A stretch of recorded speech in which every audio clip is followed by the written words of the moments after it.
Stop video कर दूं?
Hello, good evening everyone.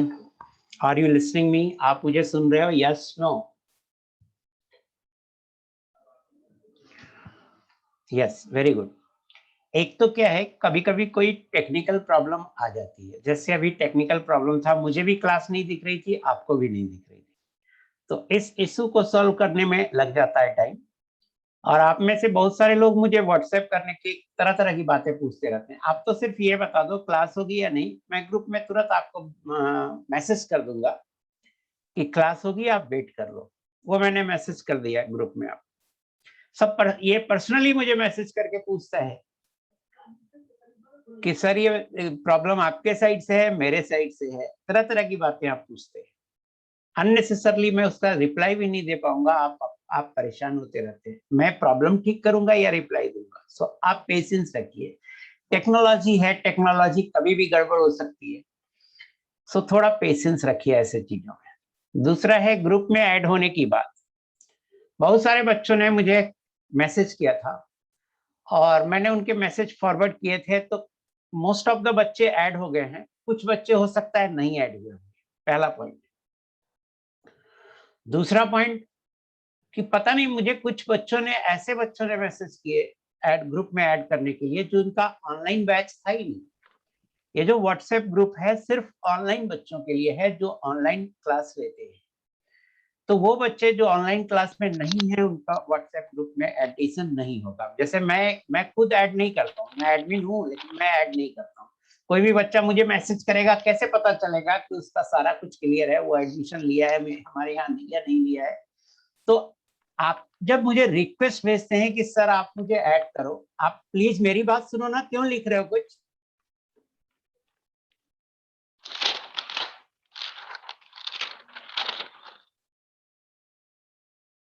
मेरी बात सुनो प्लीज। हाँ, आप जब मुझे रिक्वेस्ट भेजते हैं कि सर मुझे ऐड करो, वो रिक्वेस्ट मैं फॉरवर्ड कर देता हूँ एक एडमिन को। वो एडमिन पहले चेक करता है कि आप रजिस्टर्ड हो नहीं हो, किस बैच में हो नहीं हो, वो सारी बातें चेक करता है। चेक करने के बाद रियली में आप स्टूडेंट हो हमारे नहीं हो, ये सब चेक करने के बाद वो आपको 24 घंटे के अंदर ऐड कर देता है। तो बहुत सारे बच्चों ने मुझे मैसेज किया था, उनमें से बहुत सारे लोग ऐड हो गए होंगे, बहुत सारे नहीं है ऐड हुए होंगे। दूसरी बात, ऐसा नहीं कि सिर्फ मैं ऐड कर सकता हूँ। आप अपने किसी भी टीचर को ये बात मैसेज कर सकते हैं, ना कि सिर्फ मुझे, किसी भी टीचर को मैसेज कर सकते हैं। वो रिस्पेक्टेड जो ग्रुप है वहां फॉरवर्ड कर देंगे, जो एडमिन है उसे फॉरवर्ड कर देंगे, और उसे फॉरवर्ड करने के बाद आप ऐड हो जाएंगे। फिर भी लिख रहे हो यार, मना किया हुआ हूं कि मेरी बात सुनो, फिर भी लिख रहे हो। मैं कुछ नहीं पढ़ रहा, आपका मैसेज बिल्कुल नहीं पढ़ रहा है। जब मैं बोलूंगा आपको कोई प्रॉब्लम है, आप तभी लिखिए प्लीज। ऑनलाइन क्लास का एक रूल अगर हम लोग नहीं फॉलो करेंगे, कुछ ना कुछ लिखते रहोगे, तो कभी, अभी जो मैं बोल रहा हूँ सिर्फ वो सुनो, कुछ नहीं मैं पढ़ रहा हूँ आपकी बात। प्लीज मेरी बात ध्यान से सुनो, मैं जो बोल रहा हूँ। उसके बाद मैं आपसे बोलूंगा कि आपको कोई दिक्कत है तो बताइएगा। मुश्किल से 3 या 4 मैसेज मुझे दिखता है यहाँ पे, उसमें भी आप इतने मैसेज लिख देते हो तो एक भी मैं नहीं पढ़ पाता। तो प्लीज मेरी बात पहले सुनिए। हम चर्चा कर रहे हैं ग्रुप में ऐड होने की। पहली बात तो मैं बोल रहा हूँ, बहुत सारे बच्चे ऐड हो चुके हैं, कुछ बच्चे नहीं ऐड हुए होंगे, मान रहा हूँ। फिर मैं वो मुझे मैसेज करता है, मुझे लगातार 4-5 बार करता रहता है, सर ऐड कर दो, ऐड कर दो, ऐड कर दो। आप जब मैसेज करते हैं, पहली बात तो एक-एक लाइन मैसेज करेगा, सर फॉर्म नंबर नहीं, एक बार पूरा अच्छे से लिख के एक मैसेज। मैंने ये बात पिछली क्लास में भी बोला था, एक बार अपना पूरा अच्छे से लिखकर एक मैसेज कीजिए। ऐसा भी बच्चा आया जो फॉर्म नंबर लिख करके दिया, फिर कहा सर वो गलत फॉर्म नंबर है, दूसरा फॉर्म नंबर। सही से तुम टाइप भी नहीं कर सकते यार, हद हो। प्लीज मेरी बात सुनिए। एक मैसेज में, अब देखिए, अभी से लेके संडे तक शाम तक आप कोई भी मैसेज करेंगे मुझे ऐड कर दो, वो ऐड नहीं होगा। आप मुझे मंडे मॉर्निंग अराउंड 10 AM, जो लोग नहीं ऐड हुए हैं वो मंडे मॉर्निंग अराउंड 10 AM मुझे व्हाट्सएप करेंगे। नाम, जो नंबर ऐड करना है, रजिस्टर्ड नंबर, फॉर्म नंबर और बैच। बैच अगर ऑनलाइन होगा तभी ऐड होगे, ऑनलाइन नहीं होगा तो ऐड नहीं होगा। पता नहीं जो बच्चे ऑनलाइन नहीं है वो भी क्यों, कैसे हमारा नंबर पा गए और वो मुझे मैसेज भेज देते। सो इन सब बातों का आप ध्यान रखा कीजिए। ऐड करने के लिए मैंने अब एक ही बात बोला कि आप मुझे व्हाट्सएप कीजिए, और वो भी मंडे अराउंड 10 to 10:30 आप कर दीजिए मंडे। अभी कोई भी रिक्वेस्ट भेजेंगे हम कहीं फॉरवर्ड नहीं करेंगे, क्योंकि हम जिसको फॉरवर्ड करेंगे वो देखेगा ही नहीं। और आप करेंगे क्या, हमें मैसेज करेंगे और फिर कल भी मैसेज करते रहेंगे, सर ऐड नहीं हुआ अभी तक, ऐड नहीं हुआ अभी तक। मैं ऐड नहीं करता हूँ, एक एडमिन अलग है ऐड करने के लिए। मैं सिर्फ उसे फॉरवर्ड करता हूँ, आपका मैसेज जैसे ही देखता हूँ मैं उसे फॉरवर्ड कर देता हूँ। अब उसे मैं बार बार बोलता नहीं हूँ कि ऐड करो। कुशाग्र सक्सेना, वेट करो ना, मैं कुछ कर रहा हूँ, मैं कंटिन्यू ही तो कर रहा हूँ। कुछ भी टाइप कर रहे हो यार। सो मैं बोल रहा था आपको, आराम से पेशेंस से नहीं सुन सकते हो क्या? कंटिन्यू सर, कंटिन्यू ही तो कर रहा हूं मैं। पढ़ाने की बात आप ही तो लिखते हैं। सो मैं बोल रहा हूं कि मंडे को 10 to 10:30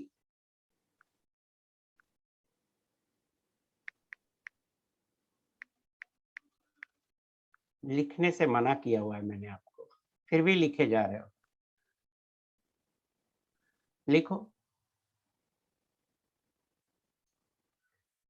मैं बोल रहा हूं जो लोग ऐड नहीं हुए हैं वो मंडे को 10 AM से 10:30 AM तक मुझे मैसेज कर दें, मैं उसे फॉरवर्ड कर दूंगा। और 24 घंटे वेट करें, और 24 घंटे के बाद नहीं ऐड हुआ है तो मुझे दोबारा रिमाइंडर भेजें, मैं फिर से फॉरवर्ड कर। यही कर सकता हूं मैं, इसके अलावा और कुछ नहीं कर सकता। अब अपन पढ़ाते हैं। अब अगर आपको कुछ कहना है तो कह सकते हैं। अब मैं आपके चैट देखूंगा, कुछ कहना है? अभी मैं 1 मिनट टाइम दे रहा हूं, पढ़ाई के अलावा कुछ कहना है तो आप मैसेज कर सकते हैं।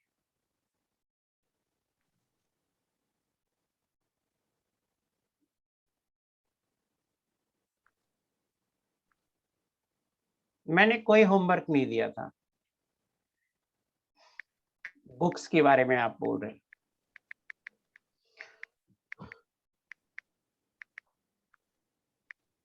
ब्रेक्स ड्यूरिंग बोर्ड, सीट कब दोगे?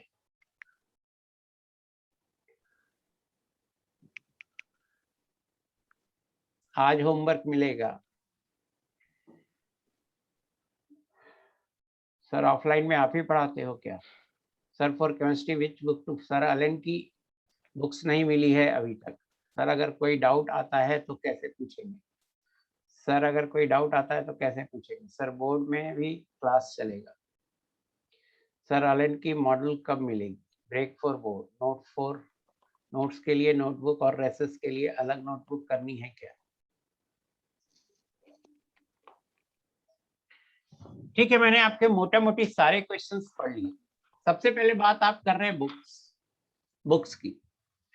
एनसीईआरटी बुक तो आप खरीदिए पहले, सबसे पहले सिर्फ और सिर्फ एनसीईआरटी बुक खरीदिए, वो मस्ट है। इसके अलावा मैं बुक की बात, इसके अलावा कोई बुक की बात करूंगा तो बाद में करूंगा। सबसे पहले आपको एनसीईआरटी बुक रखनी है और उससे देखनी है। दूसरा, हमारा जो मटेरियल, स्टडी मटेरियल आपको मिलता है, वो आज एक मैं क्वांटम नंबर ग्रुप में भेज दूंगा, बट स्टडी मटेरियल आप लोग डाउनलोड कर सकते हो। आप अपने ऐप को सर्च करो जो आपको कनेक्शन मिला है, स्टडी मटेरियल आपके एप्लीकेशन पे रहेगा और आप वहां से डाउनलोड कर सकते हो।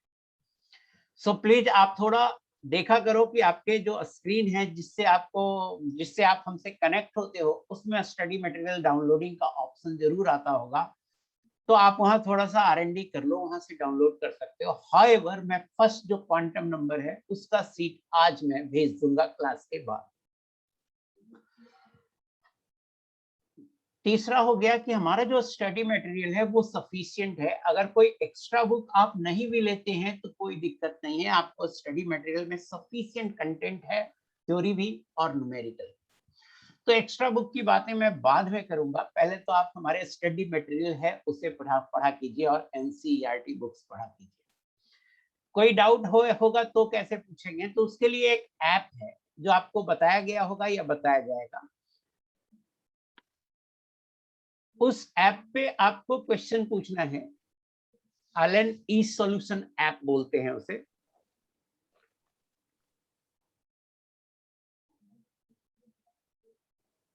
हाँ, अलेन ई सॉल्यूशन ऐप है और वो स्टूडेंट कॉपी भी है और फैकल्टी कॉपी भी है। तो आपको स्टूडेंट कॉपी डाउनलोड करना है, ई सॉल्यूशन ऐप, अलेन ई सॉल्यूशन ऐप। और इस ऐप पे आप डाउट पूछेंगे, मैं डेली रिप्लाई करता हूँ इस ऐप पे, तो इस ऐप से आपको डाउट का रिप्लाई मिल जाएगा। इसके अलावा आप यहाँ भी पूछ सकते हैं। इसके अलावा मुझे ज्यादा कुछ नहीं लगा कि जैसे कोई बच्चे ने कहा कि मैं ऑफलाइन में हूँ लेकिन अभी किस कारण से ऑनलाइन कर रहा हूँ, तो वो आप जैसे आप ऑनलाइन कर रहे हैं आपका एडिशन नहीं होगा ऑफलाइन में। मुझे उन सब बातों से मतलब भी नहीं है। बोर्ड के लिए ब्रेक कब होगा ये सब मैनेजमेंट डिसाइड करती है और आपको मैसेज करती है, टीचर को नहीं पता। तो आपको मैसेज चाहेगा कि कब कब ब्रेक होगा और क्या होगा, ये सब मुझे नहीं पता बोर्ड के लिए क्या ब्रेक होगा जो।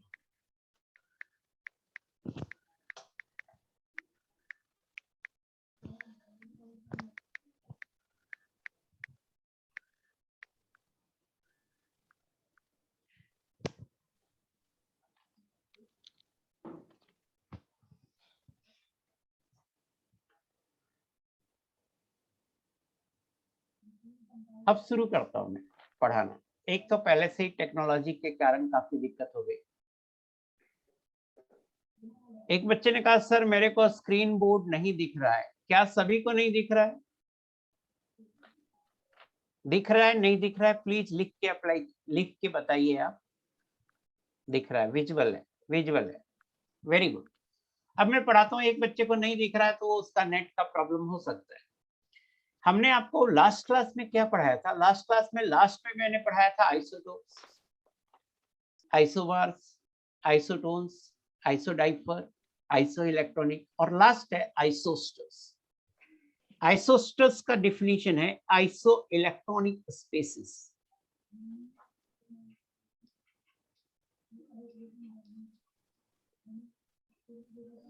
Having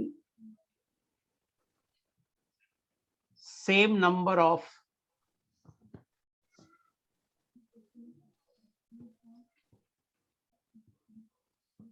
atoms per molecule.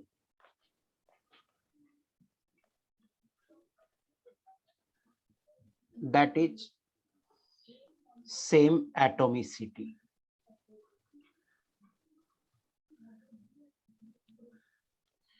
Means अगर आइसो इलेक्ट्रॉनिक है दो सेम एटोमिसिटी वाले मॉलिक्यूल तो हम उन्हें आइसोस्टर बोलेंगे। मीन्स आइसोस्टर का मतलब हुआ कि पर molecule number of atom same होना चाहिए एक, दूसरा दोनों आइसो इलेक्ट्रॉनिक होना चाहिए, मीन्स इलेक्ट्रॉन की संख्या सेम होनी चाहिए। जैसे आप देखिए CO और N2, नंबर ऑफ एटम्स पर मॉलिक्यूल दोनों में देखिए,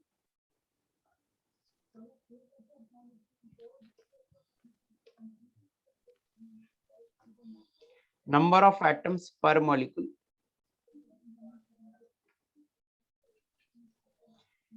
ये दो है और ये भी दो है। नंबर ऑफ इलेक्ट्रॉन्स पर मॉलिक्यूल,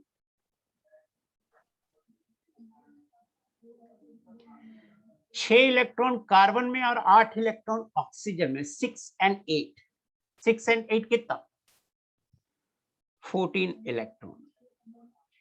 नाइट्रोजन में भी 7 इलेक्ट्रॉन ईच नाइट्रोजन एटम, सो 14 इलेक्ट्रॉन। तो देखिए सेम नंबर ऑफ इलेक्ट्रॉन है और सेम नंबर ऑफ एटम्स पर मॉलिक्यूल है, सो CO and N2 आर आइसोस्टर्स हैं। ये एग्जाम्पल हो गया आइसोस्टर का, फर्स्ट एग्जाम्पल। सेकेंड एग्जाम्पल है CO2 and N2O। आप ऐसे ही देख सकते हैं, CO को CO2 बनाया मीन्स एक O जोड़ दिया, और N2O बनाया मीन्स इसमें भी एक O जोड़ दिया। मीन्स अगर अपन नंबर ऑफ एटम्स पर मॉलिक्यूल निकाले तो यहां भी 3 है और यहां भी 3 है, और नंबर ऑफ इलेक्ट्रॉन्स पर मॉलिक्यूल निकालें तो 14 + 8, 22 इलेक्ट्रॉन, 22 इलेक्ट्रॉन। सो ये दोनों CO2 and N2O भी आइसोस्टर है, CO and N2 भी आइसोस्टर हैं आपस में। आई होप कि आपको आइसोस्टर की डेफिनेशन क्लियर हो गई होगी। समझ में आया बेटा आइसोस्टर की definition? Yes, no? Very good. आइए एक एग्जाम्पल करते हैं, जैसे नो, नो भी आया है, आर्यन पीपल दिया। बेटा नो कैसे आया, क्या दिक्कत हो रहा है? आर्यन से मैं बात करना चाहता हूँ। आर्यन बेटा क्या दिक्कत हो रहा है? आइसो इलेक्ट्रॉनिक पहचानने में दिक्कत होती है क्या? आर्यन पीपल दिया, बहुत प्रॉब्लम है बेटा आपको। क्या दिक्कत हो रही है आप मुझे बताइए, कुछ लिख ही नहीं रही।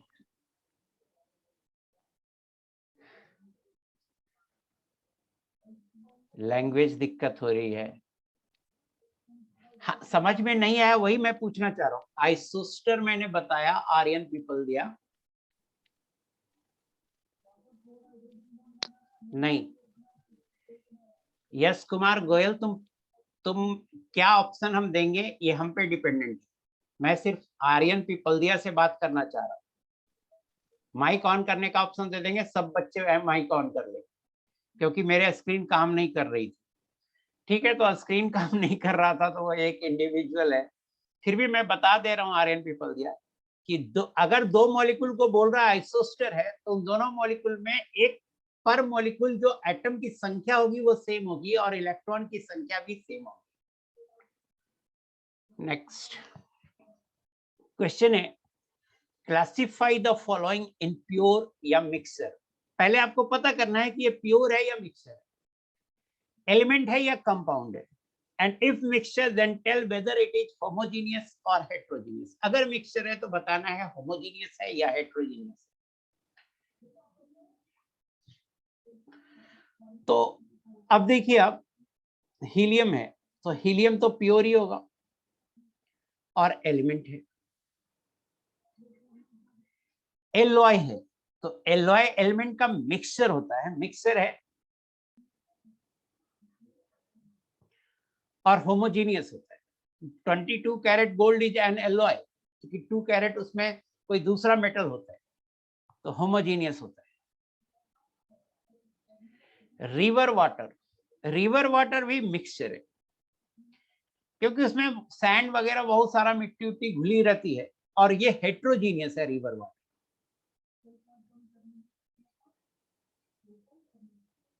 ग्रेफाइट प्योर एलिमेंट है,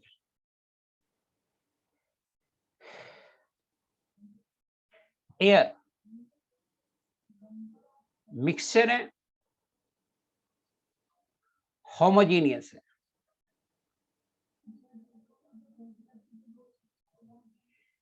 वाटर, नॉर्मली वाटर बोलेंगे तो अपन प्योर ही बोलेंगे, बट ये कंपाउंड है। CCl4 प्लस वाटर मिक्सचर है, और ये आपस में घुलते नहीं है, मिलते नहीं है, तो हेट्रोजीनियस।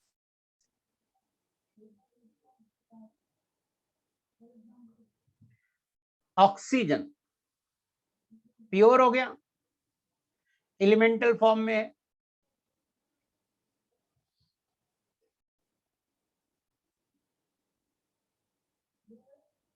पता नहीं चलता है। कोई बोल रहा है सर हमें कैसे पता चलेगा? पता नहीं चलता है बेटा, ये सब याद रखना होता है। अगर आपको नई आइडिया हो रहा है तो याद रखना होता है, पता नहीं चलता है। और इतनी लिख दिए कि मेरा चैट विंडो सब आपने जो लिखा कुछ नहीं पढ़ पाया। कार्बन टेट्राक्लोराइड है CCl4, कार्बन टेट्राक्लोराइड है। आगे आगे धीरे धीरे समझ में आ जाएगा सर CCl4 क्या है। कार्बन टेट्राक्लोराइड है, कंपाउंड है बेटा, जो वाटर में नहीं घुलता है। तो नहीं घुलता है जिसके कारण हमने इसको हेट्रोजीनियस लिखा। जैसे केरोसिन ऑयल एंड वाटर नहीं मिलता। तो ये चूंकि एक प्रैक्टिकल एग्जांपल है तो शायद आपको पता होगा। हाँ, O2 मॉलिक्यूल है जिसमें O एलिमेंट है, मैं वही कहना चाह रहा हूँ, उसमें आपको O2 कंपाउंड नहीं है, एक से ज्यादा एलिमेंट होना चाहिए, तो कंपाउंड नहीं है।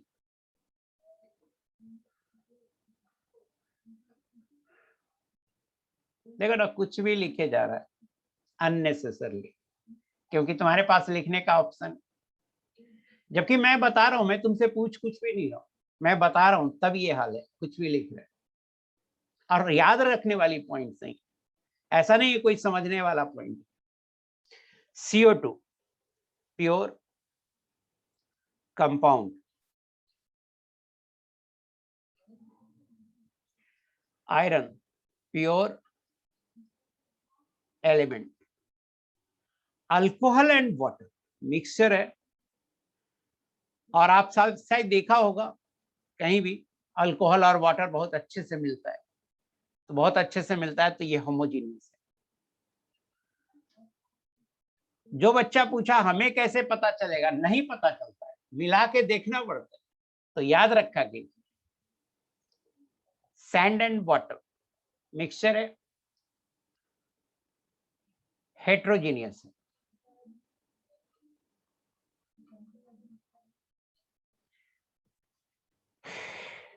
ग्लूकोज एंड वाटर, ये ग्लूकोज है बेटा C6H12, ये अल्कोहल है, ये ग्लूकोज है, मिक्सचर है, होमोजीनियस है।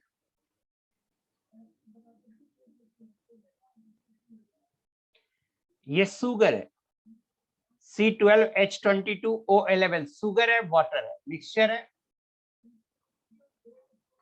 होमोजीनियस है। मिल्क मिक्सचर है, हेट्रोजीनियस है।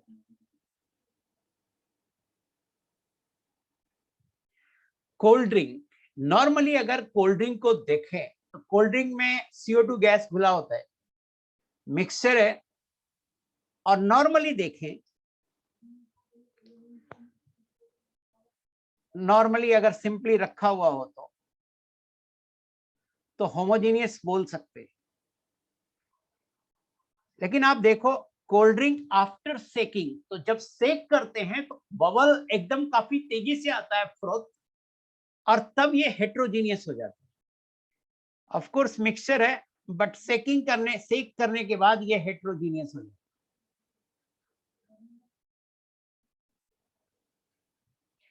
NaCl एंड वाटर मिक्सचर है, होमोजीनियस है।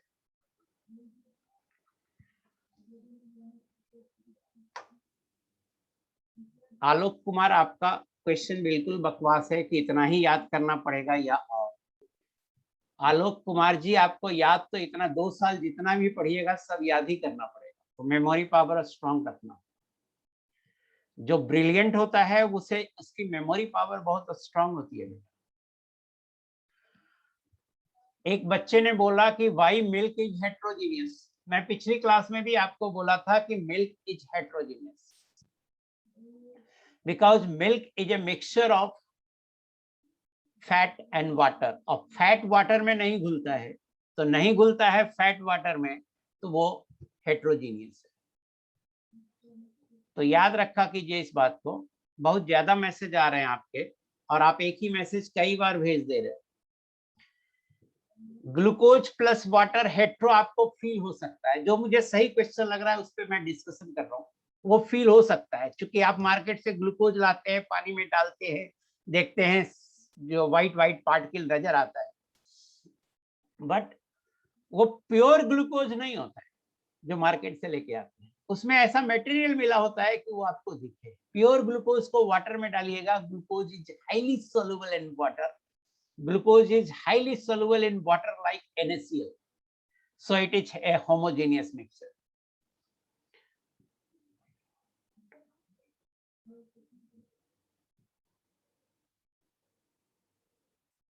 बबल से हेट्रोजीनियस हो गया क्योंकि बबल बनना, तो बबल जो बबल ऊपर आया उस पॉइंट का कंपोजिशन अलग होगा, और नीचे जो कोल्ड ड्रिंक्स बच गया उसका कंपोजिशन अलग होगा। ये तो बहुत सिंपल सी बात है कि अभी ये देखिए, आप ये देखो, ये सैनिटाइजर है, पूरा होमोजीनियस लग रहा है। हम इसको सेक करेंगे तो ऊपर बबल होगा, नीचे बबल नहीं होगा, तो ऊपर वाला पोर्शन का कंपोजिशन अलग होगा, नीचे वाले का अलग हो जाएगा। सो ये हेट्रोजीनियस हो जाएगा।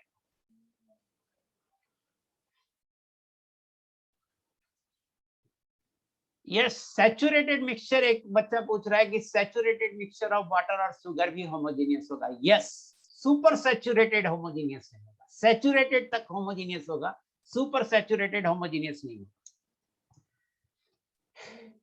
Yes, graphite can burn. C+O2 से CO2 नहीं लिखते हो, वो C क्या है, ग्रेफाइट ही है ना, और क्या डायमंड जलाते हो? कार्बन ग्रेफाइट ही तो है। C+O2 से CO2 लिखते हैं ना, तो वो ग्रेफाइट ही तो है। नॉर्मली क्या जलाएंगे, डायमंड खरीद के जलाएंगे। सैचुरेटेड मिक्सचर मतलब हो रहा है, एक बच्चा पूछ रहा है सर सैचुरेटेड मिक्सचर का क्या मतलब है? तो सैचुरेटेड मिक्सचर का मतलब है कि हम कोई सॉल्ट पानी में डालें, वो घुल गया, जितना सॉल्ट डाले घुल गया, अब और डाल रहे हैं तो नहीं घुल रहा है। तो जब और डालने पे नहीं घुले मींस मिक्सचर सैचुरेट हो गया सॉल्ट से।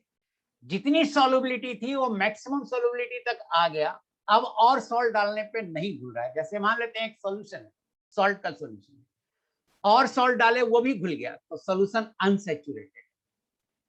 अब मान लेते हैं वही सॉल्यूशन है लेकिन उसमें और सॉल्ट डाले तो नहीं घुला, मींस सॉल्यूशन सैचुरेटेड है, अब और सॉल्ट उसमें नहीं घुले। आई होप आपको बहुत कुछ समझ में आ गया होगा। फालतू के क्वेरी और फालतू की बातें अभी भी बहुत आ रहे हैं चैटिंग में, जो मैं स्ट्रांगली डिसलाइक करता हूं, और इतने आ रहे हैं कि मैं आपके 1 2 3 4 5 मैसेज में एक साथ पढ़ सकता हूँ सामने विंडो, और एक ही साथ क्या होता है, ढेर सारे आ जाते हैं।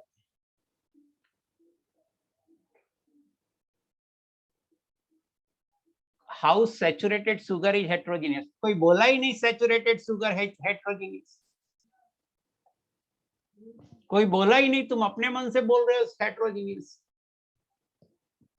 अनसैचुरेटेड मींस और सॉल्ट डालेंगे तो डिजॉल्व होगा, सैचुरेटेड मींस और सॉल्ट डालेंगे तो डिजॉल्व नहीं होगा। कविश अरोरा, सुनते नहीं हो, केवल लिखने के चक्कर में रहते हो। आयुष राज, सबको फेयर कॉपी में बनाना है, इसकी बातें मैं पिछली क्लास में कर चुका हूं, कि आप नोट करें तो अच्छी बात है। आइए इस क्वेश्चन पे आते हैं। Find number of electrons, protons and neutrons in one ion. Mind it, मैं सिर्फ एक आयन की बात करता हूं। In one ion of the following species. इस क्वेश्चन को करने से पहले आपको क्या इंफॉर्मेशन जानना पड़ेगा? तो सोडियम जैसे एटम है तो उसका एटॉमिक नंबर क्या है और मास नंबर क्या है, ये जानना पड़ेगा। पहला तो ये एटॉमिक नंबर और मास नंबर क्यों लिख रहे हो भाई? मैं पूछ रहा हूं क्या, आंसर पूछ रहा हूं क्या? जानते हो तो आराम से बैठो ना। सबसे पहले तो आपको एटॉमिक नंबर और मास नंबर जानना पड़ेगा। तो मैं साइड में अभी लिख दूंगा सबके एटॉमिक नंबर और मास नंबर। दूसरा, एक नेगेटिव चार्ज है, इट मींस एक इलेक्ट्रॉन बढ़ गया। चार्ज देने से सिर्फ इलेक्ट्रॉन की संख्या में चेंजेज आएंगे, प्रोटॉन न्यूट्रॉन की संख्या में चेंजेस नहीं आएंगे। एक नेगेटिव चार्ज मींस एक इलेक्ट्रॉन बढ़ गया, दो नेगेटिव चार्ज मींस दो इलेक्ट्रॉन बढ़ गया, three negative charge means three electron बढ़ गया। उसी तरह से वन पॉजिटिव चार्ज मींस एक इलेक्ट्रॉन कम हो गया, टू पॉजिटिव चार्ज मींस दो इलेक्ट्रॉन कम हो गया। तो अगर हमें सोडियम का निकालना है,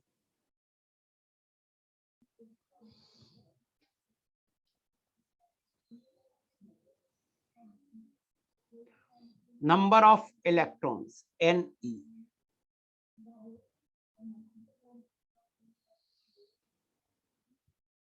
या सिंपली मैं E लिख देता हूं, number of protons P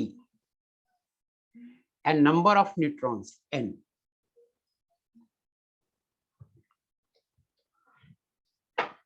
sodium का देखिए, सोडियम में सोडियम का 11 एंड 23 होता है। 11 होता है एटॉमिक नंबर और मास नंबर होता है 23।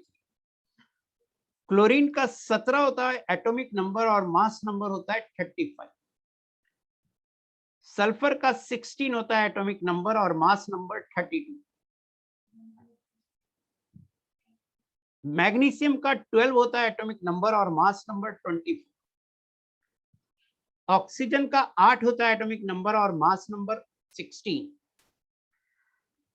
नाइट्रोजन का 7 होता है एटॉमिक नंबर और मास नंबर 14। कार्बन का 6 होता है एटॉमिक नंबर और मास नंबर 12।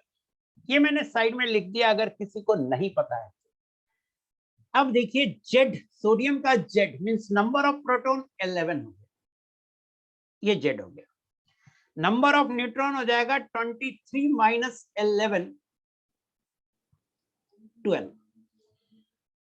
अब अगर सोडियम एटम होता तो इलेक्ट्रॉन की संख्या भी 11 होती, जो प्रोटॉन के बराबर है। बट Na प्लस आयन है, Na प्लस आयन है, तो Na प्लस आयन है तो एक इलेक्ट्रॉन कम हो जाएगा, सो 10 इलेक्ट्रॉन आएंगे। शायद आपको समझ में आ गया होगा, किसी को नहीं समझ में आया तो वो लिख सकता है। अननेसेसरली नहीं लिखिए। अंश बंसल आप लिख रहे हैं chlorine has 2 mass numbers, not only chlorine has 2 mass numbers. Periodic table में 110 112 जितने भी एलिमेंट हैं, most of the elements have many mass numbers, most of the elements have isotopes, many mass numbers. तो अपन जो लिख के दिए उसके हिसाब से निकालो ना। समीधा धनाज, एक्सप्लेन अगेन। यार समीधा क्या प्रॉब्लम है, एकदम सिंपल सी बात आपको नहीं समझ में आ रही है। यहां देखिए समीधा, यहां देखिए सोडियम 11 और 23 पिछली क्लास का याद करिए कि an element is represented by Z. तो ए कितना हो गया, ए होता है मास नंबर, ये होता है number of proton plus number of neutron, और जेड होता है एटॉमिक नंबर, ये होता है नंबर ऑफ प्रोटॉन। और न्यूट्रल स्पेसिस के लिए, न्यूट्रल स्पेसिस के लिए for neutral atom, number of electron भी जेड के बराबर ही होता है। तो ये मैं आपको पिछली क्लास में भी बताया था। क्यों आप इससे नहीं निकाल पा रहे, मेरी बात ये नहीं समझ में आ रही है। समीधा धन, समीधा आपको क्या बताया था कि ये जो है, ये जेड जो है वो प्रोटॉन की संख्या है। तो सोडियम यहाँ पे लिख दिया है 11, जेड प्रोटॉन की संख्या 11। क्यों नहीं समझ में आ रहा है? और प्रोटॉन की संख्या 23 माइनस 11 क्यों नहीं समझ में आ रहा है? ऐसा कैसे हो सकता है यार? 11th क्लास में हो या 5th क्लास में हो, ये बात मुझे नहीं समझ में आ रही। इतना भी कोई स्टूडेंट कैसे हो सकता है? पढ़ाई नहीं पाएंगे। ये सब आपको क्या लगता है, ये सब आईआईटी के लिए पढ़ना है? नहीं पढ़ना है। अपन मान के चल रहे हैं कि कम से कम 9th की चीजें से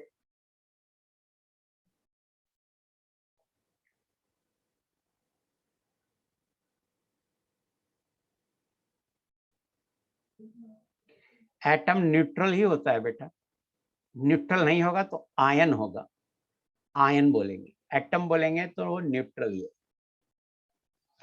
क्यों कुछ भी पूछते रहते हैं यार आलतू फालतू। क्लोरीन क्लोराइड आयन है, Cl माइनस। Cl माइनस देखिए Z की जगह पे 17 लिखा हुआ है तो नंबर ऑफ प्रोटॉन हो गया 17। न्यूट्रॉन आएगा A minus Z means 35 minus 17 18 और Cl माइनस है। अगर Cl सिर्फ होता न्यूट्रल होता तो इलेक्ट्रॉन 17 होता, एक निगेटिव है तो एक इलेक्ट्रॉन बढ़ जाएगा, 17 प्लस 1 18 होगा। सिर्फ वो बच्चे मुझे मैसेज करेंगे, जैसे समिधा ने मैसेज किया था अभी, अब लिखा क्लियर है sir, very good good very good Samidha. सिर्फ वो बच्चे मैसेज करेंगे मुझे जो Na प्लस और Cl माइनस के एक एटम में या एक आयन में इलेक्ट्रॉन प्रोटॉन न्यूट्रॉन की संख्या नहीं निकाल पा रहे, उनको दिक्कत हो रही है समझने में, सिर्फ वो मैसेज करेगा।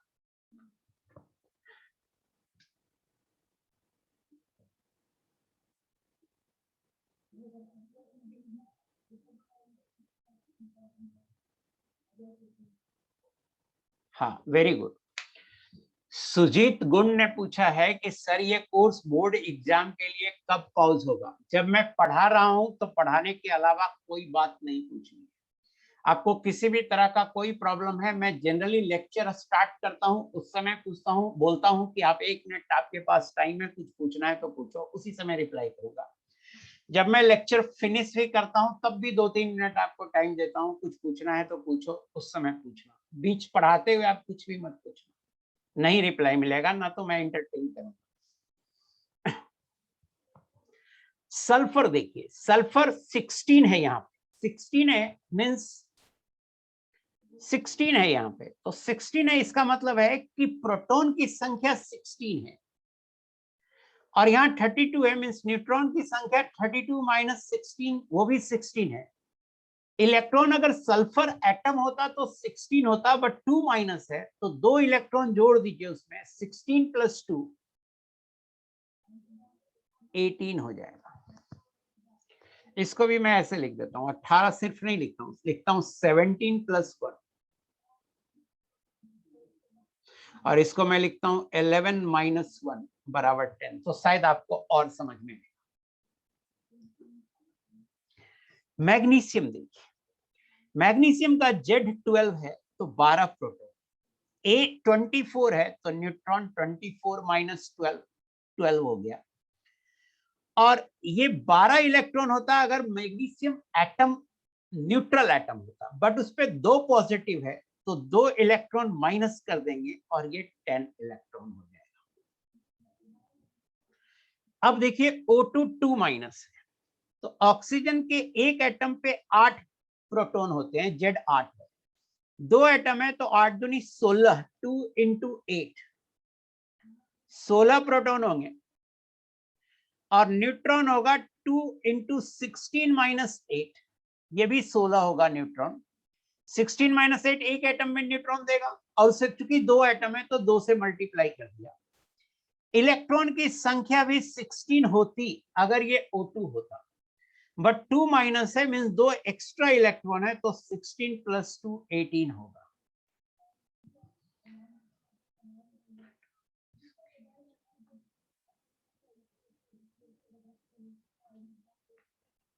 अब देखिए NO2 प्लस है, एक एटम की एक आयन की बात कर रहे हैं, NO2 प्लस। NO2 प्लस है, आप देखो नाइट्रोजन में 7 प्रोटॉन हो गए, 7, ऑक्सीजन 2 है तो 2 इंटू 8 प्रोटॉन हो गए और ये टोटल कितने आएंगे, 23 आएंगे, 23 प्रोटॉन आ गए। न्यूट्रॉन की संख्या कैसे निकालेंगे, तो 14, नाइट्रोजन में 14 माइनस 7 ये न्यूट्रॉन हो गया, ऑक्सीजन में 2 इंटू 16 माइनस 8 ये न्यूट्रॉन हो गया और ये 16 और 7 ये भी 23 आ गया। अब देखिए प्रोटॉन भी 23 है, तो इलेक्ट्रॉन भी 23 होता अगर इसमें चार्ज नहीं है। चार्ज है तो 23 माइनस 1 ये 22 होगा, NO2 माइनस। आप यहां से भी कंपेयर करके NO2 प्लस निकाल लिया तो NO2 माइनस भी कर सकते हैं, 2 एक्स्ट्रा इलेक्ट्रॉन जोड़ सकते हैं। जैसे NO2 में देखिए क्या होगा, 7 इलेक्ट्रॉन प्लस 16 प्लस 1, ये आ जाएगा 24। प्रोटॉन कितना होगा, 7 प्रोटॉन प्लस 16 23। न्यूट्रॉन कितना होगा, 7 न्यूट्रॉन प्लस 16 23।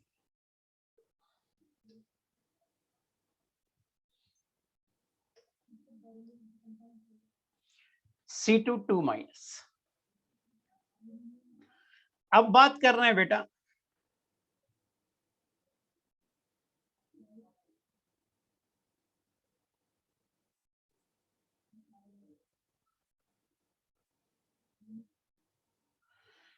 यार आदित्य संतोष 20 इलेक्ट्रॉन इन O2 क्यों लिख रहे हो भाई? मैंने कहा, मैं ना तो मैंने लिखा electron in O2। O2 O2 है, एक ऑक्सीजन एटम में 8 इलेक्ट्रॉन होते हैं तो O2 में 16 इलेक्ट्रॉन होंगे। कहाँ 20 मैंने लिखा है? कहीं तो नहीं लिखा है। क्या बोल रहे हो बेटा, 20 इलेक्ट्रॉन इन O2?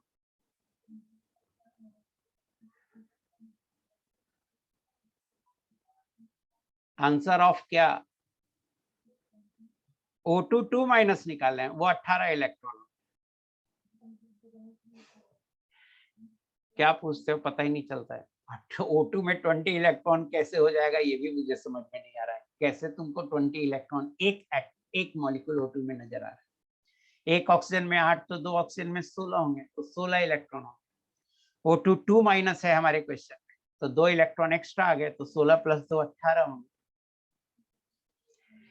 कार्बन में 6 इलेक्ट्रॉन होता है, 2 एटम है तो 2 इंटू 6 12 होंगे, और 2 माइनस है तो 2 एक्स्ट्रा इलेक्ट्रॉन हो गए 14 होंगे। प्रोटॉन की संख्या भी कार्बन में 6 होते हैं तो 2 इंटू 6 12 प्रोटॉन होंगे। न्यूट्रॉन की संख्या भी कार्बन में 6 होते हैं तो 2 इंटू 6 12 होंगे। चार्ज देने से, पॉजिटिव या नेगेटिव चार्ज देने से सिर्फ इलेक्ट्रॉन की संख्या चेंज होती है, प्रोटॉन न्यूट्रॉन की संख्या चेंज नहीं होती। Next, find number of electrons and group together the isoelectronic species. आपको इनमें नंबर ऑफ इलेक्ट्रॉन सिर्फ निकालना है, और जो जो आइसोइलेक्ट्रॉनिक स्पीशीज हैं उसे ग्रुप टुगेदर एक साथ करना है। तो आप देखो CN2 2 माइनस, कितना इलेक्ट्रॉन होगा, तो 6 होगा कार्बन में, 2 इंटू 7 होगा नाइट्रोजन में, और प्लस 2 22 इलेक्ट्रॉन होंगे CN2 2 माइनस। 6 कार्बन में, नाइट्रोजन के एक एटम में 7 होता है तो 2 इंटू 7 14 हो गए, 14 और 6 20 हो गए, और 2 माइनस तो 2 इलेक्ट्रॉन और 22। O3 ओजोन है, ऑक्सीजन में 8 इलेक्ट्रॉन होते हैं, सो 3 इंटू 8 24 इलेक्ट्रॉन हो गए। NO2 प्लस, नाइट्रोजन में 7 होते हैं और ऑक्सीजन में 8 होते हैं, सो 2 इंटू 8, और एक पॉजिटिव है तो एक इलेक्ट्रॉन घटा देंगे, ये आएगा 16 minus 1 15 15 plus 7 22 electron. NO2 minus, 7 nitrogen में और ऑक्सीजन में 8, 2 इंटू 8 प्लस 1 होगा, क्योंकि एक नेगेटिव चार्ज पे एक इलेक्ट्रॉन जोड़ देते हैं, 24 इलेक्ट्रॉन। C2 2 माइनस, अपना नेटवर्क चेक कर लो, यहां सब क्लियर है। C2 2 minus, 2 into 6 plus 2, carbon में 6 इलेक्ट्रॉन होते हैं, 2 एटम में 12 इलेक्ट्रॉन हो गए, 12 और 2 14 इलेक्ट्रॉन। SO2, सल्फर में 16 इलेक्ट्रॉन होते हैं और ऑक्सीजन में 8 इलेक्ट्रॉन होते हैं, 32 इलेक्ट्रॉन। हमने इलेक्ट्रॉन की संख्या निकाल लिया है।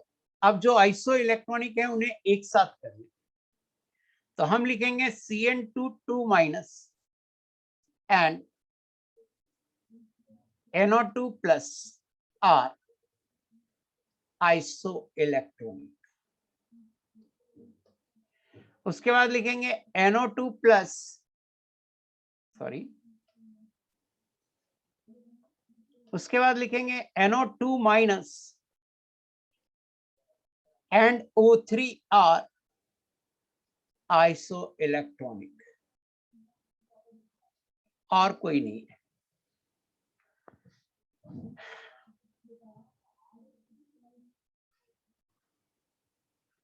नेक्स्ट क्वेश्चन पे चलते हैं।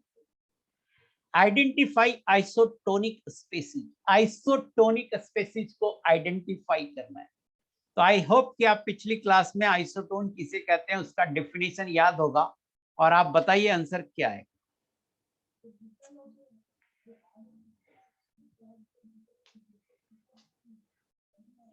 आइसोटोन में सेम नंबर ऑफ न्यूट्रॉन होता है। तो आप ऐसा करो, सबका आंसर सी बता रहे हैं, कोई बात नहीं, अपन चेक कर लेते हैं। तो इसमें आ जाएगा 14 minus 7, 7 neutron. Neutron, number of neutron निकाल रहे हैं। इसमें आ जाएगा 14 माइनस 6, 8 इलेक्ट्रॉन। ए तो नहीं होगा। इसमें आ जाएगा 12 माइनस 6, 6। इसमें आ जाएगा 14 माइनस 6, 8। ये भी आइसोटोनिक नहीं। इसमें देखिए 12 माइनस 6, 6। 13 माइनस 7, 6। 14 माइनस 8, 6। तीनों में नंबर ऑफ न्यूट्रॉन सेम आया है, सो आंसर है सी। और सी आंसर है तो डी नहीं होगा, क्योंकि सी और डी में केवल ऑक्सीजन 16 लिखा हुआ है, तो ऑक्सीजन आइसो इलेक्ट्रॉनिक आइसोटोनिक नहीं होंगे, तो आंसर होगा सी। सबको समझ में आ गया? Yes no? सिर्फ नो वाले आंसर कर सकते हो कि सर मुझे नहीं आया। यस वाले छोड़ दो, जिनको नहीं समझ में आया वो बोल सकते। आइसोटोन का मतलब होता है नंबर ऑफ न्यूट्रॉन सेम होगा। तो आप A माइनस जेड करके देख लीजिए, अगर सेम है तो आइसोटोनिक है। नेक्स्ट क्वेश्चन देखते हैं। Identify isodiaphers species. More than one correct भी किसी में हो सकता है, तो आप प्लीज आइडेंटिफाई कीजिए कि इनमें कौन कौन आइसोडाइफर्स है।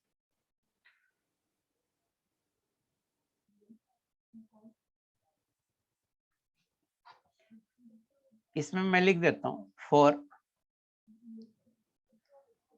For isotonic A minus Z same रहेंगे।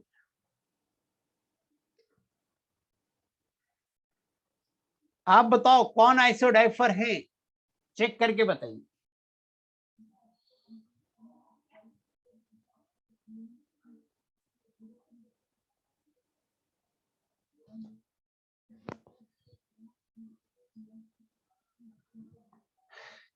B, C. For isodiaphers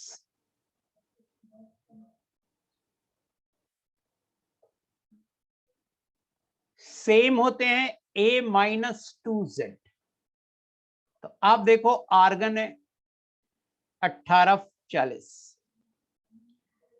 40 minus 2 into 18, 4।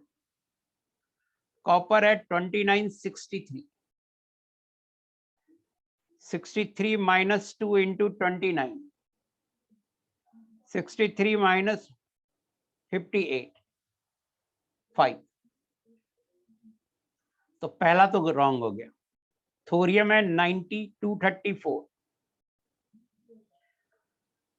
234 minus 2 into 90,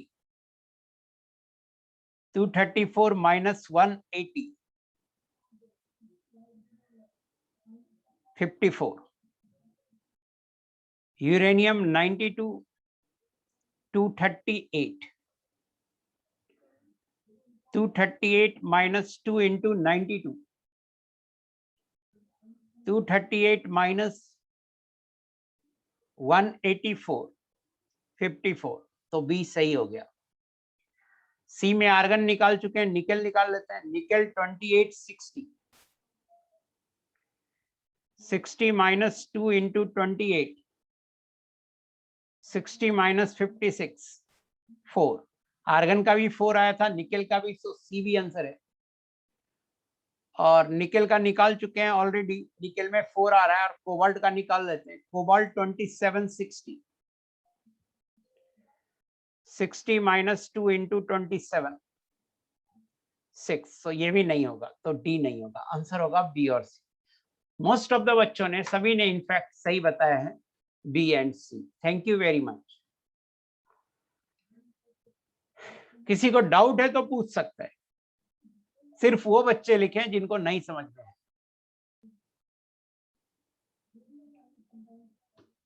इतना सिंपल है कि सबको समझ में आना चाहिए। Identify isoster spaces.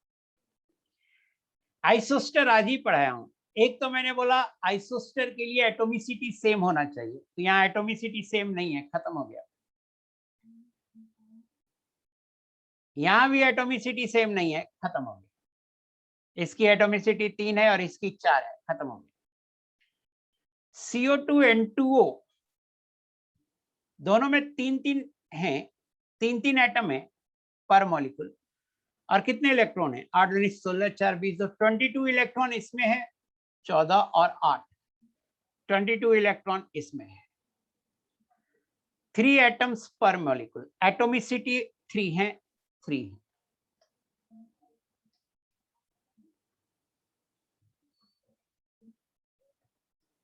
सो बी आंसर है।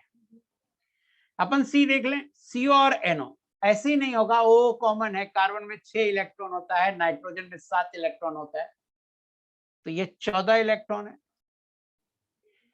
और ये 7 नहीं 14, 15 इलेक्ट्रॉन है। आइसो इलेक्ट्रॉनिक नहीं है, तो ये नहीं होगा, तो ये आंसर होगा B.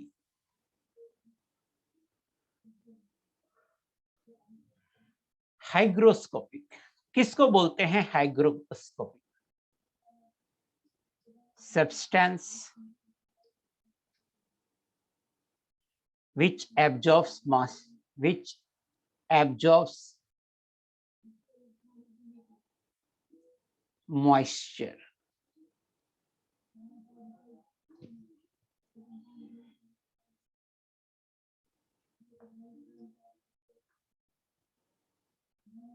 But substance is not dissolved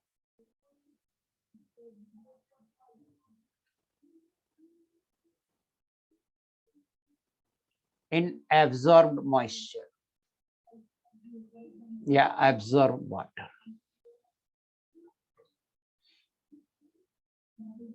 example है मैग्नीशियम ऑक्साइड, कैल्शियम ऑक्साइड, ये सब हाइग्रोस्कोपिक सब्सटेंस है। मतलब सॉलिड है, एटमॉस्फेयर से मॉइस्चर एब्जॉर्ब कर लिया, लेकिन मॉइस्चर एब्जॉर्ब करने के बाद भी सॉलिड है, तो हम उसको बोलेंगे हाइग्रोस्कोपिक। डिलिक्वेशन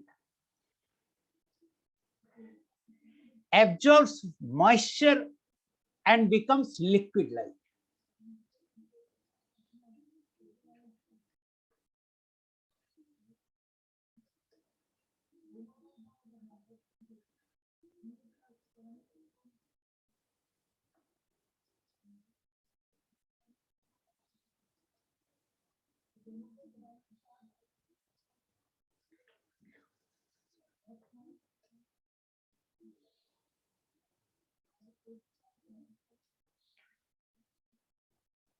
नहीं होगा। NaCl प्योर, NaCl आप घर में देखते होंगे तो NaCl में थोड़ा मॉइस्चर एब्जॉर्ब कर लेता है, बट प्योर NaCl में हाइग्रोस्कोपिक नहीं है, उसमें इम्प्यूरिटीज रहता है, वो मॉइस्चर एब्जॉर्ब कर लेता है। एक बच्चा कॉपर सल्फेट पूछ रहा है, वो हाइग्रोस्कोपिक नहीं है कॉपर सल्फेट, वो इफ्लोरेसेंट है, ब्लू विट्रोल।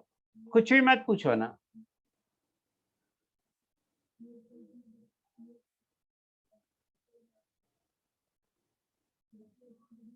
नो, Deliquescent मतलब absorb moisture and becomes liquid like, that is substance get dissolved in absorbed water.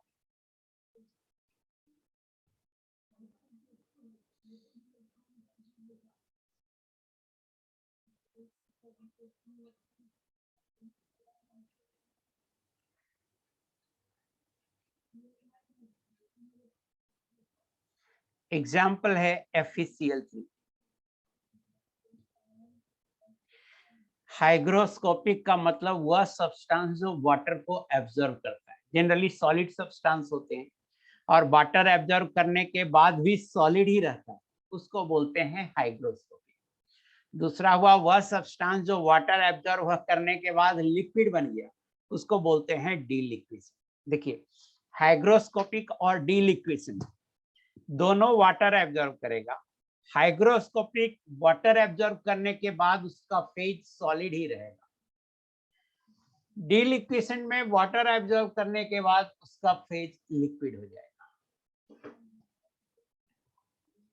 अपने मन से कुछ भी मत पूछते रहो, सीमेंट कैसा है तो ये कैसा है तो वो कैसा है, कुछ भी मत पूछो। सीमेंट कोई ऐसा कंपाउंड है नहीं, सीमेंट बहुत सारा एक तो मिक्सचर है, तो ऐसे अपन कुछ भी नहीं पूछते।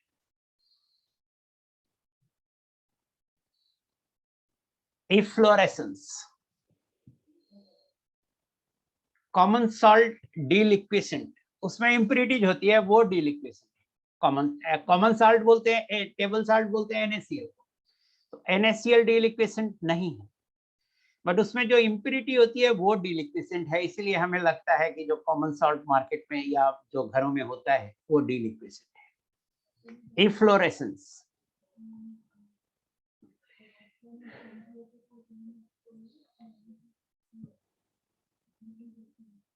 releases moisture when exposed to air.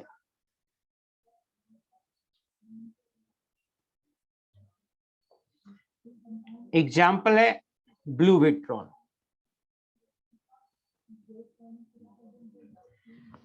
Dehydrating agent, also called drying agent.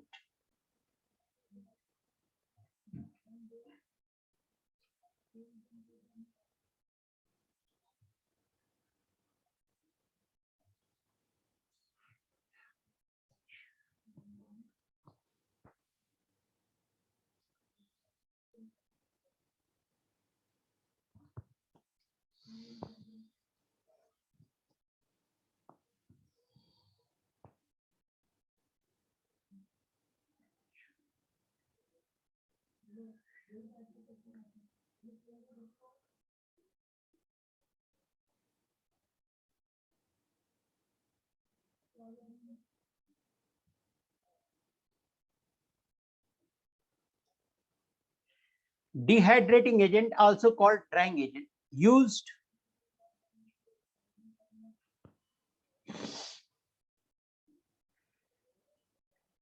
used to remove water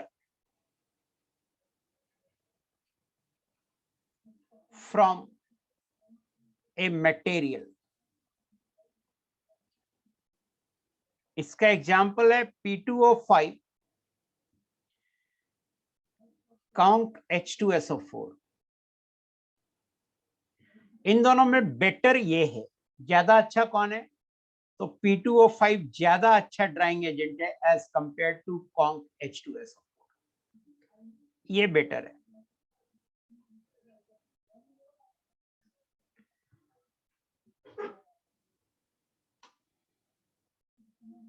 नहीं, आपको नहीं समझ में आया। हाइग्रोस्कोपिक का मतलब है कि एटमॉस्फेयर में रख दिया वाटर एब्जॉर्ब। डिहाइड्रेटिंग एजेंट का मतलब है कि हम उसके थ्रू कोई मटेरियल को पास कराए, तो वो मटेरियल जब बाहर निकला तो उससे वाटर खत्म हो गया।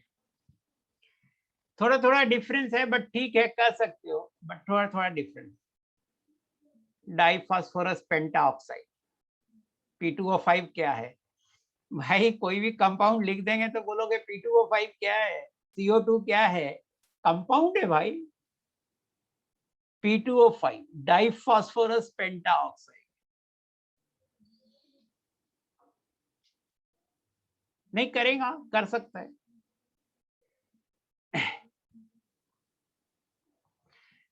एक्चुअली एयर में रख करके डिहाइड्रेटिंग एजेंट उतना मॉइस्चर एब्जॉर्ब नहीं करता है जितना कि हाइग्रोस्कोपिक सब्सटेंस करता है। इसमें डिहाइड्रेटिंग एजेंट है कि कोई सब्सटेंस है, हम उसको इसमें पास करा देंगे तो ये उस सब्सटेंस को वाटर को एब्जॉर्ब कर।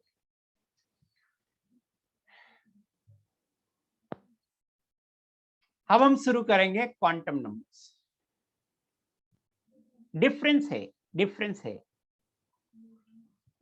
हाइग्रोस्कोपिक का मतलब है कि एटमॉस्फेयर में आपने सब्सटेंस को रख लिया, एटमॉस्फेयर में जो एयर है उससे मॉइस्चर को एब्जॉर्ब कर लिया। डिहाइड्रेटिंग एजेंट कुछ ज्यादा ही वाटर को एब्जॉर्ब करता है, ड्राइंग एजेंट है, वो सुखा देता है दूसरे सब्सटेंस को। तो अपन उस कोई सब्सटेंस है जिसमें कि मान लो मॉइस्चर बहुत ज्यादा है, वाटर कंटेंट ज्यादा है, उसे हम पास कराएंगे डिहाइड्रेटिंग एजेंट से, या इनफैक्ट कोई ऐसा सब्सटेंस है जिससे हम रिएक्ट कराएंगे डिहाइड्रेटिंग एजेंट से, तो सब्सटेंस के वाटर को पूरी तरह बाहर निकाल देगा डिहाइड्रेटिंग। तो थोड़ा अंतर है। क्वांटम नंबर्स चैप्टर जो शुरू करना था क्वांटम नंबर, वो अपन अब शुरू कर रहे हैं। अब मैं क्वांटम नंबर शुरू करूंगा। ये सब बहुत ही बेसिक, बहुत ही फंडामेंटल चीजें थे जो आई होप कि आपको आना चाहिए था। और मेरी आपसे रिक्वेस्ट है कि आपको, मैंने होमवर्क, जिसे एक बच्चे ने कहा आपने होमवर्क दिया था, मैंने कहा था पीरियोडिक टेबल में वो रट के रखा कीजिए, और मैंने बताया था किस तरह से रखिएगा, तो वो कोशिश कीजिए। वो एक ऐसे इन जनरल होमवर्क था। ऐसे होमवर्क 2-3 क्लास के बाद से मैं देना शुरू करता हूँ, 3-4 क्लास के बाद।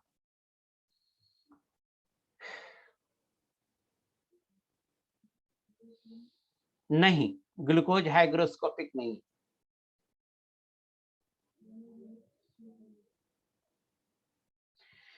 अपने से रख दीजिएगा, मॉइस्चर एब्जॉर्ब कर लेगा, ऐसा नहीं।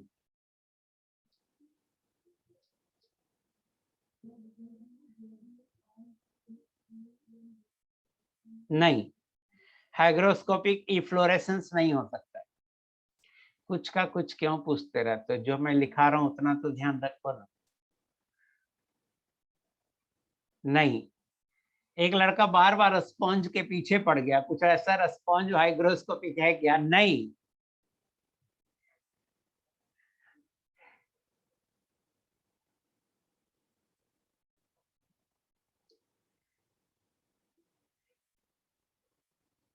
डिहाइड्रेटिंग एजेंट अलग बताया मैंने, हाइग्रोस्कोपिक अलग बताया।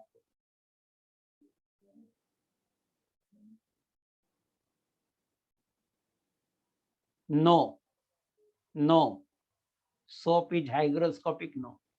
प्लीज फालतू बातें पूछना बंद कीजिए, कुछ भी मन में आता है और पूछना शुरू कर देते। क्वांटम नंबर्स, ये चैप्टर का नाम है जो हमें पहला चैप्टर शुरू करना है। पहला चैप्टर क्वांटम नंबर ही पढ़ना है। तो यहां से क्लास आपकी एक तरह से सही से शुरू होती है।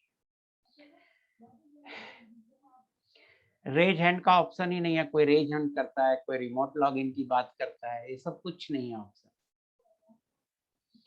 नहीं, नहीं, green vitriol is efflorescence, no.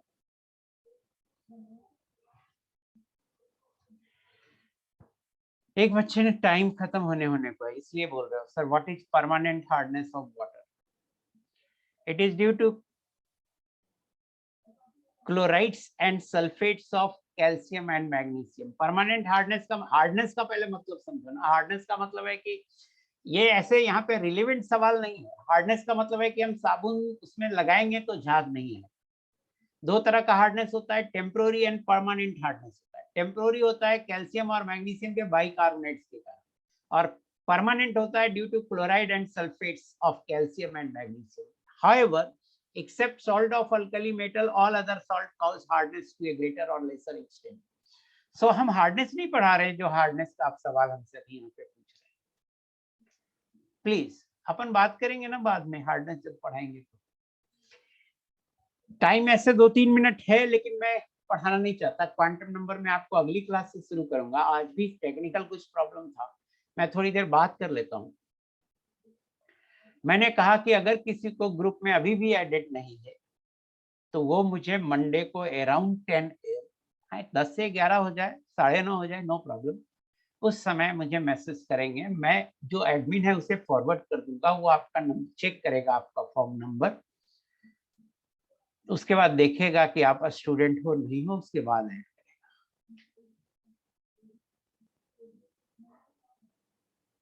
हाँ, हो सकता है डिहाइड्रेटिंग एजेंट, ये सब नहीं पता मुझे, आपको प्लान सब मैनेजमेंट देता है, सब मैनेजमेंट से रिलेटेड क्वेश्चन मत पूछिए कि ऑर्गेनिक कब स्टार्ट। डीपीपी आज नहीं भेजूंगा, मुझे सब, मैं एक बार देखूंगा कि डीपीपी में फर्स्ट डीपीपी में क्या है, उसके बाद बताऊंगा कि मैं डीपीपी भेजूंगा या नहीं। डीपीपी को रेस बोलते हैं। मैं आज आपको सीट भेजूंगा, पता नहीं क्या लिखा है sir, how to time remain, calcium chloride is dehydrating agent, no. हाँ, वो पीडीएफ में अपलोड करता हूँ, रुक जाओ, आप सेव करूंगा तभी तो।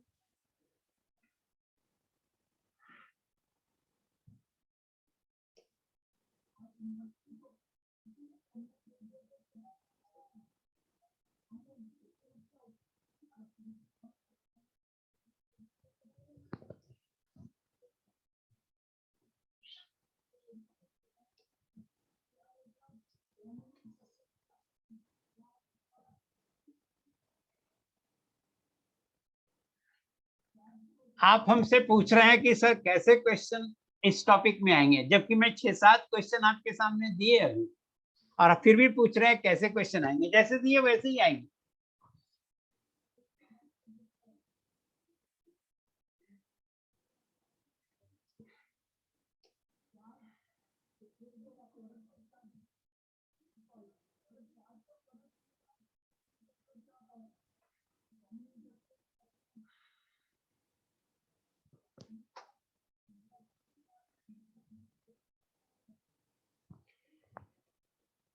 सीट के सॉल्यूशन देखिए, हमारा एक लेक्चर नोट है, उस लेक्चर नोट में जो आप नोट करते हैं यहाँ पे सिर्फ वही लिखेंगे।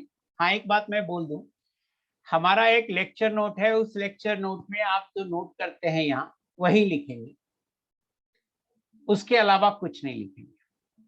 होमवर्क के लिए एक अलग कॉपी रखें, उस होमवर्क में सीट में जो एक्सरसाइज में क्वेश्चन है उससे सॉल्व करेंगे और डीपीपी सॉल्व करेंगे। सो हमारे लिए 2 कॉपी रखना है, एक मेरे लेक्चर नोट के लिए जो मैं लेक्चर डिलीवर करता हूं उसे आप नोट करते हैं उसके लिए एक, और दूसरा होमवर्क के लिए है। होमवर्क में आप सीट का होमवर्क और डीपीपी का होमवर्क दोनों एक साथ कर सकते हैं। गौरव मूलचंद, अभी आप बोल रहे हो आइसो इलेक्ट्रॉनिक वाला क्वेश्चन बता दीजिए, अब तो वो मैं ऐप से बाहर आ गया जिस पे बताता था ना, तो कैसे बताऊं? आपसे उस समय पूछा कि किसी को कोई दिक्कत है तो आप उस समय बताए नहीं, बोले नहीं। No, calcium hydroxide is dehydrating agent, no. Calcium chloride water absorber है, कैल्शियम हाइड्रोक्साइड नहीं। बोर्ड ब्रेक के बारे में मेरे पास इंफॉर्मेशन नहीं है, मैनेजमेंट आपको मैसेज करेगी कि कब बोर्ड ब्रेक होगा। ऑफ कोर्स बोर्ड का एग्जाम चलेगा तो ब्रेक होगा, लेकिन वो मुझे नहीं पता है, मुझे नहीं पता और ना मैं बता सकता हूँ इसके बारे में। ग्रुप में भेजूंगा मैसेज, और आप अपने, आपके पास जो ऐप है उस पे आप एक्सप्लोर कीजिए, सीट आपको वहां भी मिल सकता है। आज का होमवर्क मैं अभी कुछ नहीं दे रहा हूँ, होमवर्क भी मैं ग्रुप पे ही लिख के दूंगा, ऐसे नहीं देता हूँ, ग्रुप पे आपको मैसेज करूंगा होमवर्क।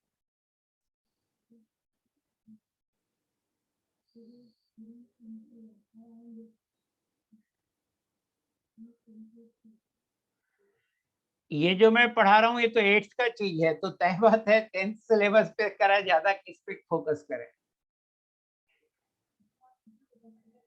मुझे नहीं पता भाई कि आपको होमवर्क कैसे दिखेगा।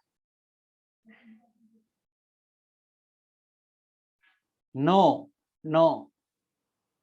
NaOH be example of hygroscopic? No.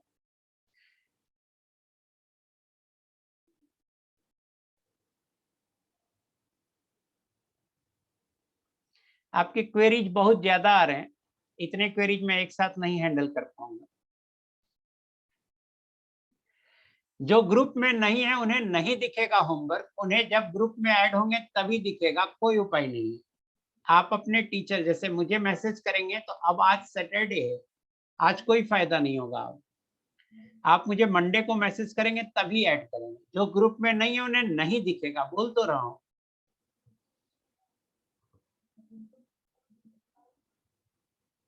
Sir will we get Allen study material? ये नहीं पता है मुझे। वो बच्चे जो सिर्फ ऑनलाइन में हैं, ओनली ऑनलाइन में हैं, उनको स्टडी मटेरियल ऑनलाइन मोड में ही मिलता है। जो ऑनलाइन प्लस ऑफलाइन में हैं, उनको स्टडी मटेरियल प्रिंटेड फॉर्म में हार्ड कॉपी मिलती है, और जो ऑफलाइन में है उन्हें तो हार्ड कॉपी मिलेगा ही। ग्रुप में ही इंफॉर्मेशन जाएगा, ये मत पूछो होमवर्क कब भेजेंगे, जब मेरा मन होगा मैं भेज दूंगा। अभी तो पहली दूसरी क्लास है, आप आराम से, अभी आपके बोर्ड के भी एग्जाम, नाइदर कुछ भी लिख दे रहा है, ये डिलिक्वेसेंट या हाइग्रोस्कोपिक। हर कंपाउंड को डिलिक्वेसेंट और हाइग्रोस्कोपिक में डिवाइड करना जरूरी थोड़े है बेटा। यस, कैल्शियम क्लोराइड हाइग्रोस्कोपिक है, absorbs moisture. Yes, calcium chloride है हाइग्रोस्कोपिक, ड्राइंग एजेंट है, इनफैक्ट डिहाइड्रेटिंग एजेंट भी बोल सकते हैं आप।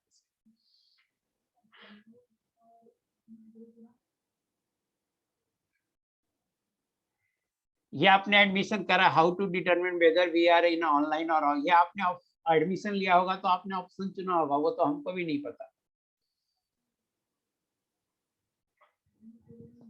ठीक है, थैंक यू वेरी मच। मैं बस आपको भेज दूँ, ये भेज दूँ, क्या बोलते हैं, कहाँ गया?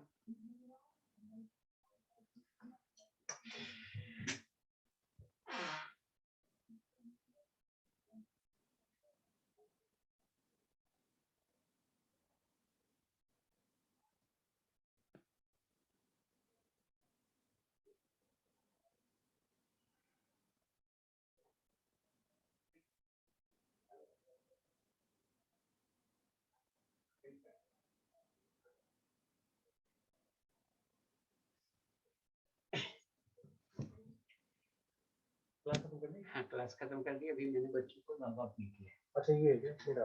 हाँ।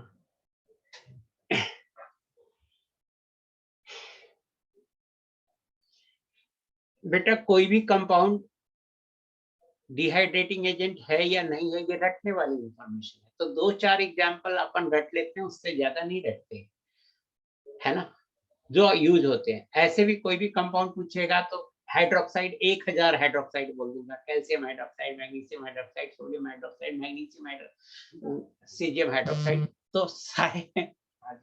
हाँ, ये बना दिया क्या हैंडआउट? हाँ, ये देखो, आपको ये डॉक्यूमेंट ये बना दिया ना डॉक्यूमेंट में, आप तो यहाँ हाँ, तो यहाँ पर ये जो चीज है अपनी, ये क्रोम में अपन वापस जाएंगे, ये एलन प्लस वापस खोलेंगे, और ये जो अपनी क्लास है इसको रिवाइज कर लिया, ये अब ये है ना 545 वाली क्लास, फेज 2 वाली है ना, इसमें देखिए अपलोड क्लास मटेरियल, याद आ गया मुझे, बस हो जाएगा।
आप अभी भी सुन सकते हो क्या मुझे?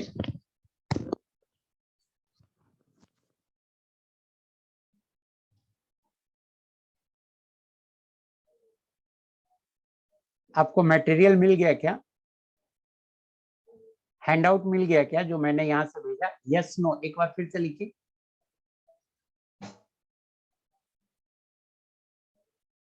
यहाँ से अपलोड हो चुका है? नो यार, आपको पता ही नहीं मटेरियल कैसे चेक करना। यहाँ तो लिख दिया सक्सेसफुल है।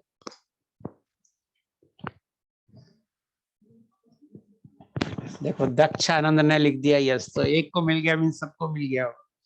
Bye everyone. शुरुआत में दिक्कत होती है थोड़ा, ना आपको समझ में ज्यादा आता है ना मेरे पास ज्यादा इंफॉर्मेशन होता है। आपको लगता है हम एडमिन में सब कुछ पता होगा, लेकिन एडमिन से रिलेटेड जो आप सवाल पूछते हैं उसका कुछ भी नहीं पता होता है। मेरा काम सिर्फ पढ़ाना होता है।